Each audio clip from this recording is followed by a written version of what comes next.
people just assuming things or just nitpicking on things about my life because I'm not perfect, and for some reason they put me under that standard that, you know, I can't contribute to any suffering and death, otherwise I'm labeled as a hypocrite. That's right, bitch. Please tell me I can eat chewy sprees. Check the ingredients. Okay. What is egg albumin? It's fucking poison! Sorry! Am I allowed to sit on the couch? I don't know. What is it made out of? I don't know for sure, but I'm very certain it's not leather. Not good enough. Just stand there. Okay. I'll never be good enough!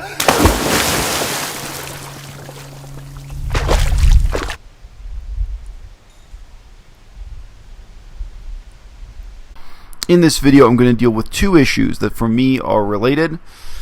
Question of how we speak to people who agree with veganism in principle, but who are themselves not vegan in practice. The example at the moment being discussed being Onision. Onision is the name of a comedian here on YouTube. And a broader question of how we deal with our fellow human beings when we have genuinely egregious ethical differences. And I do not think Onision is a great example of that for reasons that will become clear pretty soon. Onision's old position on this issue, a couple years ago in the past, was to say that vegans were correct in principle, that he agreed with veganism in principle, that ethically veganism was the right thing to do, that ethically veganism was superior to vegetarianism and was a better option than being a meat eater. He agreed with vegans in principle, but he himself was not vegan in practice. Now, I actually believe and feel that that is quite a strong position for a person to adopt. It requires that you have the strength to, in effect, not defend your convictions. It requires that you have the strength to just acknowledge the imperfections and contradictions in your own life, and to say, look, you guys are right, it's too bad I'm not one of you, here's why. And maybe your reasons why aren't that great, but they're still your reasons. They're meaningful to you. I have a lot of sympathy for people in that situation. I had a job, and my boss at that job, this is years ago, he was, in this sense, vegan in principle. He agreed that vegans were correct, but he continued to eat meat on a daily basis. And, you know, I talked about it with him at a few different points, but there was certainly nothing I could do. I was an employee, obviously. I was not in a position to order him around, but also I don't think on a human level it would have accomplished much for me to kind of dress him down, for me to take the time to explain to him just how morally inferior I think he is, when he's had the strength of character and detachment to admit that he considers himself morally inferior, that he thinks that veganism is the morally superior option. He just doesn't do it. He just doesn't follow through. He's vegan in principle, but not in practice. And in terms of new vegans, in terms of people who are just become vegan, most of them go through a period like that. So there are currently people using this word pro-vegan. I think it would be better to say proto-vegan. P-R-O-T-O, proto-vegan. But, you know, I've in effect converted one of my Chinese teachers here, because we speak about veganism and animal rights in Chinese, and ecology and politics. You know, this is how I practice the language every day. I try to talk about things that I'm interested in, and write essays in Chinese about things I'm interested in. But I mean, she said to me that these discussions we've been having and things we've been doing, they actually have had a big impact on her. And that she had sat down and talked with her boyfriend about eventually transitioning to a vegan diet. And, you know, her boyfriend was very surprised, and they talked about that. And she's told me also about her own parents. Her parents are I would say, somewhere in the reducitarian camp. They're vaguely meat-avoiding Chinese people. So, you know, what I said to her, it might surprise some of you, it might not, depending on how well you know me. I said to her, you know, partly, of course, because I hope she'll stick with it, I said, look, don't beat yourself up.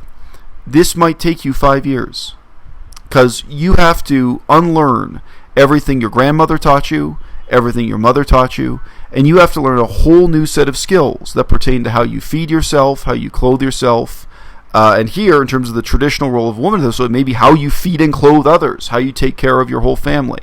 And really, you're not just rejecting the traditions you've inherited directly from your mother and your grandmother.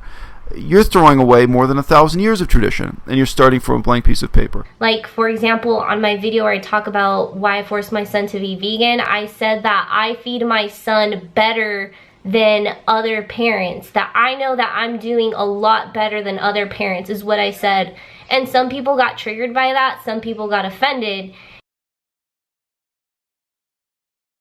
For some reason, it just really irks me when people call me a hypocrite about my lifestyle when I'm actually trying to do something positive.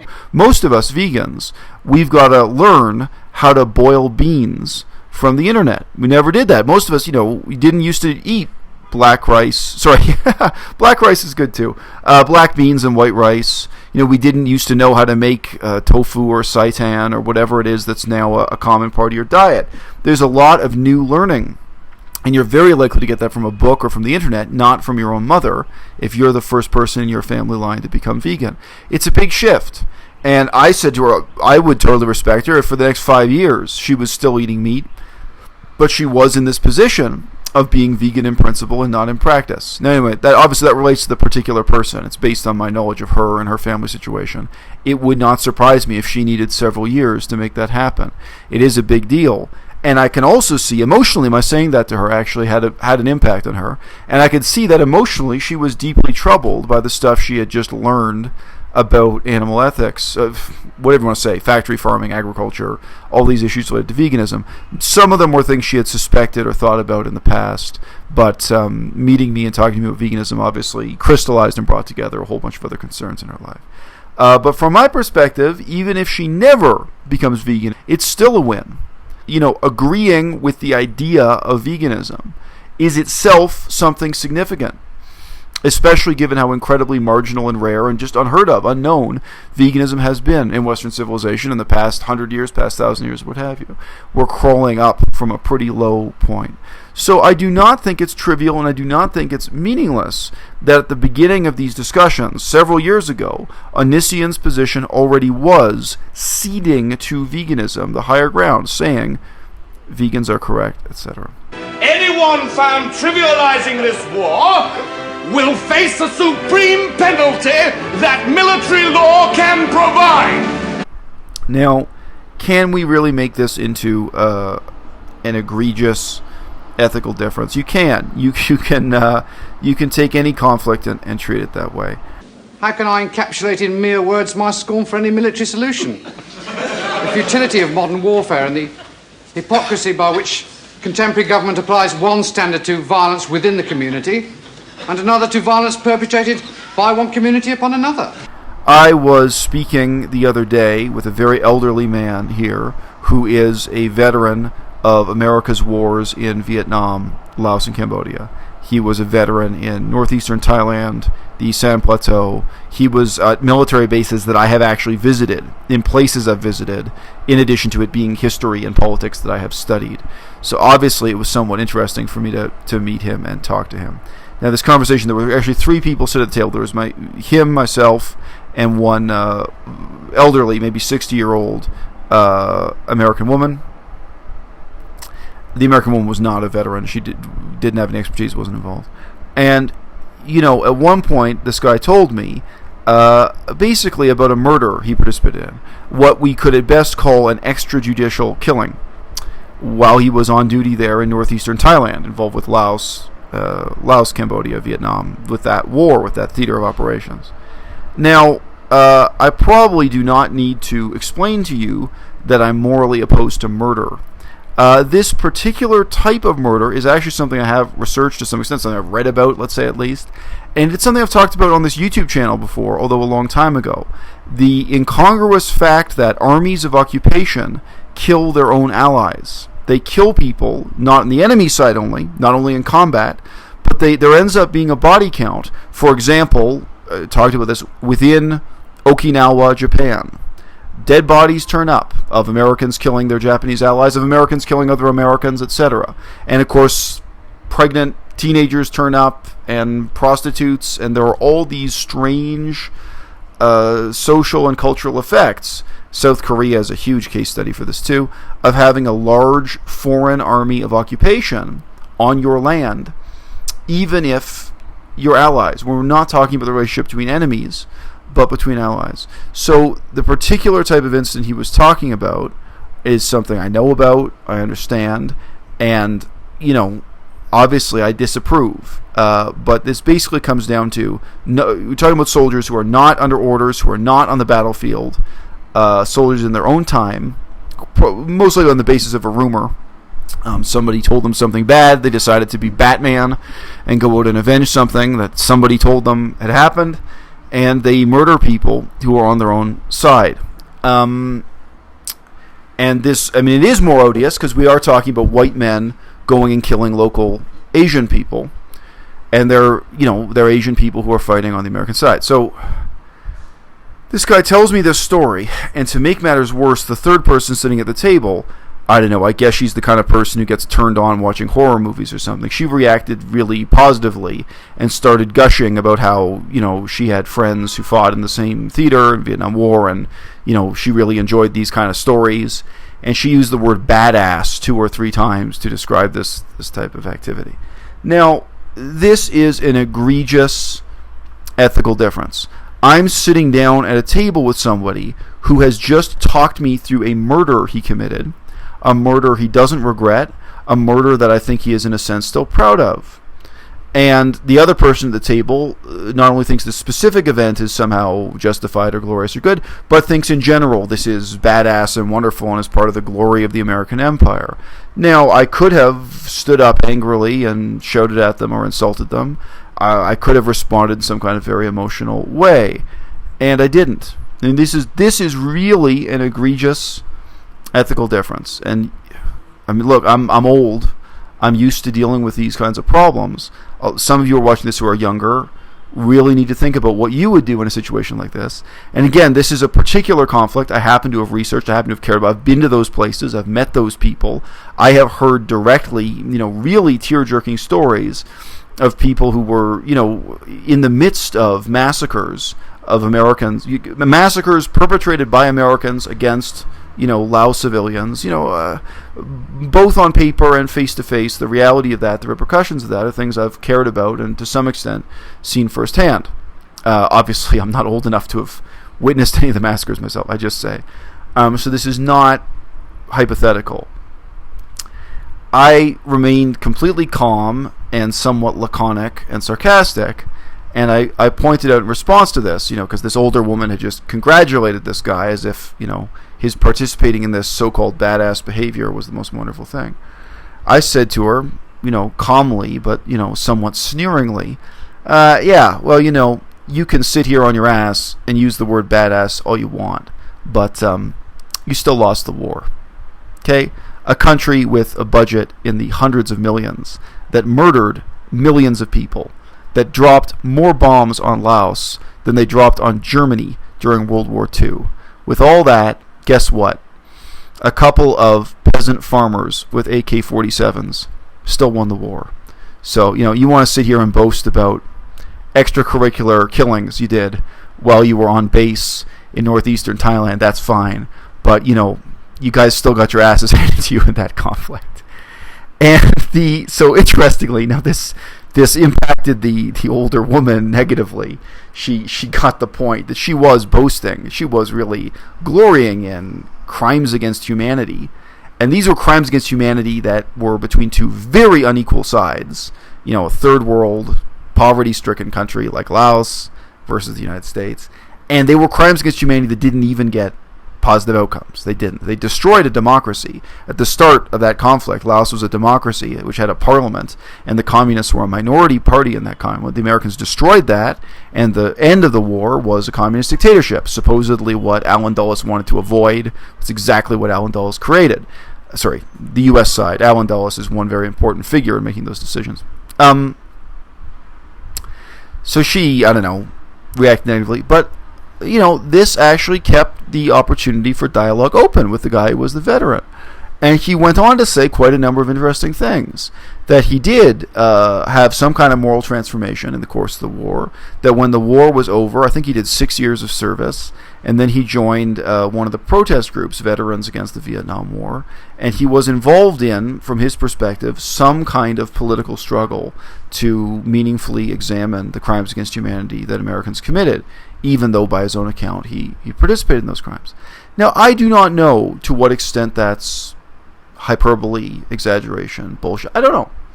I have to take him at his word. I have to take it that just as he's been forthcoming and sincere about actually committing murder, which again this is not battlefield, this is not combat murder, that he's being sincere and talking about the other side of his own ethical reaction to the war and what he did afterwards. But of course, it's possible he's bullshitting me about either one. It's possible he's bullshitting me about both. You know, you don't know. You sit down with a complete stranger, you hear this kind of thing. But I got to hear, this guy's nuanced perspective on the world, and he was also patient and interested. He realized, I got to talk about mine. I had actually visited these places. We got to talk about the war from more than one angle. What would it have accomplished if I just told this guy that he's a piece of shit, that he's the ethical difference between us is so egregious that I just regard him as subhuman? Where does it go from there, even within the conversation? Let alone outside of the conversation. I have this vegetarian meat. Oh no, it has egg whites. What do I do? Throw it away, you bitch! I could donate it to a homeless shelter. They need food, right? Fuck homeless people! Better dead than a chicken torturer! What are you doing? I'm sitting in a massage chair. Is it made out of animal products? I'm not totally sure, but I hope not. You're a piece of shit! Okay. People on the internet think they get a medal for calling someone a hypocrite, and you don't. You can call Onision a hypocrite. You can call this American war veteran a hypocrite. What do you get? Nothing. Now, what I did instead was to engage in a kind of long and nuanced conversation with this guy. And I admitted also many things about myself, my own imperfections. I don't claim to be an angel. To try to balance it and try to make him feel a bit more comfortable. But obviously, I am sincerely interested in his perspective, even if he is literally someone who's guilty of war crimes or crimes against humanity. And I think he perceives himself that way. I think, at the end of that, his experience was very different. But what would it accomplish if I called my former boss a hypocrite and a subhuman? What would it accomplish if I called Onision a hypocrite and a subhuman? Day in and day out, I get called a hypocrite just because I'm vegan and because people hold me to this very crazy standard that they probably don't even live up to. I think we're into a very difficult balancing act, which is between talking about veganism as a matter of principle and talking about veganism as a matter of practice. One of the main things Onision complains about is the difficulty of reading food labels every time you go to the grocery store. I can give you a totally pragmatic answer on that. I can say, look, the reality is you go to the same grocery store again and again, you're looking at the same products again and again. So like when I was living in Canada, if I wanted a chocolate bar, I didn't have to read the labels of every single chocolate bar. Of the mainstream brands, there were like 2 that were vegan. So I can just look, see if those are there. That's about it. How many times in a year does a new product actually appear on that rack of chocolate bars? Maybe not less than once a year, right? But okay, if there is a new product, maybe think, oh, I wonder if that's vegan, and I can read the label, and that's it. But that's the reality we live with, is going back to the same store, reading the same labels. There's a totally pragmatic answer if someone like Onision is saying to you they can't be vegan because they can't be bothered to read the labels. But there are also the matters of principle. And actually it pays off to be lighthearted about the matters of principle when you can be. I remember I went into a bakery I went into repeatedly. This was in Canada before I came up to China. And I had to ask every time, could you check, does this bread contain honey? And the last time I did it, it happened to be sort of the boss who was on duty. I think it was the second time she talked to me.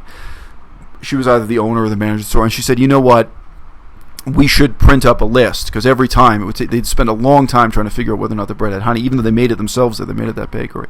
So you know what, we should print up a list of which breads contain honey, which breads contain dairy products, and which don't, so we can so the staff know. So he goes, I said, thank you. That's all I can ask for. It was a totally positive thing. I remember one of the times when I went in the same bakery, I said, do you mind, can you check if the bread has honey? And the girl behind the counter, I wasn't going to lecture her, but she said, you're vegan. And right away I could see on her face, she's already seen the Slaughterhouse videos. She's already thought, she's not vegan, but she's thought about it. And I said to her in just a humorous way, I said, yeah, save the bees.